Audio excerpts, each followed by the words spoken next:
Good morning! So, in the morning, meron kaming bisita si ate and chika-chika lang, of course. Ganon talaga ang gagawin natin every morning. Madalas, dito agad ako uupo sa aking maliit na veranda na anong tawag doon? Nakaharap sa dagat, di ba?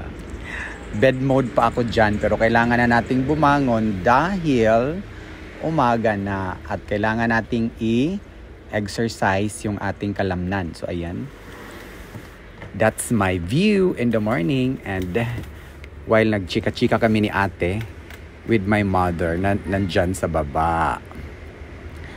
And then ako, chill lang. I love you pa more. Ganyan yung gusto ko habang nakaupo ako, gusto ko ganon ko yung paa ko, basta ganon, anong tawag niyan, nakaangat yung paa ko, komportable ako sa upong ganyan, na stretch ko upward yung dalawa kong paa, and ganon ko dahil. Kaya doon sa sasakyan ni Inday Ngabel, habang nagbiyahe kami, magpaalam ako kay Inday Ngabel na ganon ko yung paa ko, ganyan ba, ganyan, gusto ko niyang ganyan dahil. Diba? Okay, so ayan.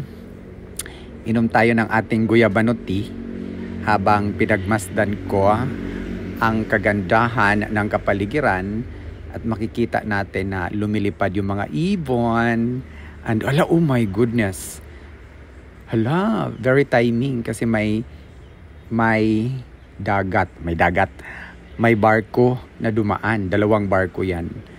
So, i-focus muna natin yung dagat before natin i-zoom in. Zoom in natin. Zoom in pa more. Para makita kung anong barko yan. So, 2 barko yan. Yung isa cargo. Yung isa naman is talagang pasaheroan. So, yung malaki, ayan, to go yan. Isa ata yan sa pinakamalaking barko ng to go. Galing yan ng Metro Manila papuntang Cebu City. So ayan po yung tugo na barko, and then I don't know if ilang capacity niyan. Ayan naman yung cargo naman na barko. Morning. Dumating na si Mama Lina galing sa bukid. Sa iyo wala uwan dito ma? Uwan dito pod. Trabaho sa ako. So ayan, that is to go na barko, galing yan ng Manila. Isa yan sa pinakamalaking barko. So ayan, dumating si Mama Lina galing sa bukid kasi nag-day off siya kahapon. So ayan, mabilis yung kanyang paglayag. Okay? So ayan, zoom in ko yan para makita ninyo. Yan yung last na zoom in sa cellphone ko at makitang-kita yung to go na nakasulat. Pamahaw sa dong. Trabaho ka? Sige dong. Amping. Kay dangog biya kay diha. So ayan. Okay, so ayan, habang nagvo-voice over ako dito, ayan, dumating si Mama Lina at yung anak niya galing sa bukid. Okay, so patuloy tayong magtatrabaho sa ating voice over pa more. Okay, so saan na ba tayo? Ayan, tinutukan natin yung barko kasi isa yan sa talagang makikita dito habang nakaupo ako dahil kitang-kita talaga.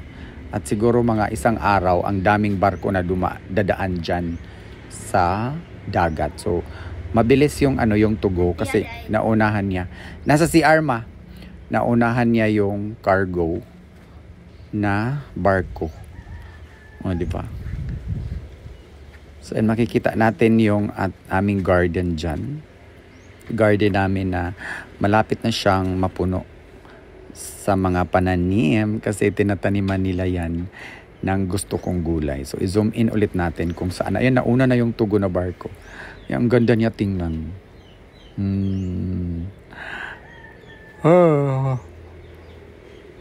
Hinihikab tuloy ako. Hinihikap ako habang nag-voice over dito kasi nga malamig ang panahon. Maulan pa rin dito. Kaninang madaling araw, sobrang lakas ng ulan. Pero Buti na lang, ulan lang, walang kasamang hangin.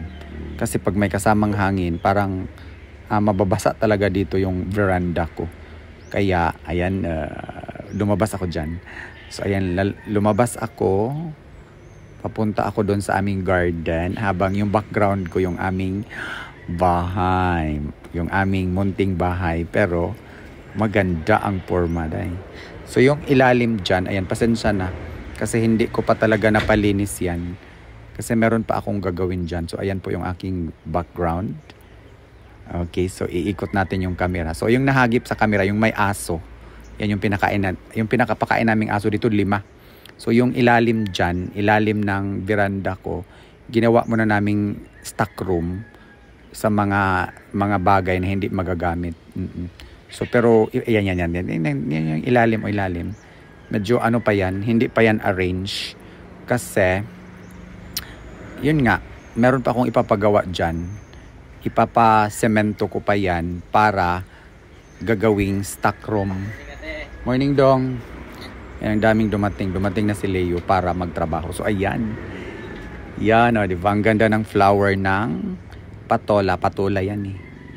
So, yung patola na yan ay nilagyan lang ng bahay ng dalawang mother ko para kasi tumubo na yan dyan eh. Bago pa kami dumating dito, tumubo na yan. So, pinaano na lang nila. Nilagyan ng bahay ng patola para mas maganda yung kanyang pagtubo. Okay? So, ayan yung aming munting bahay.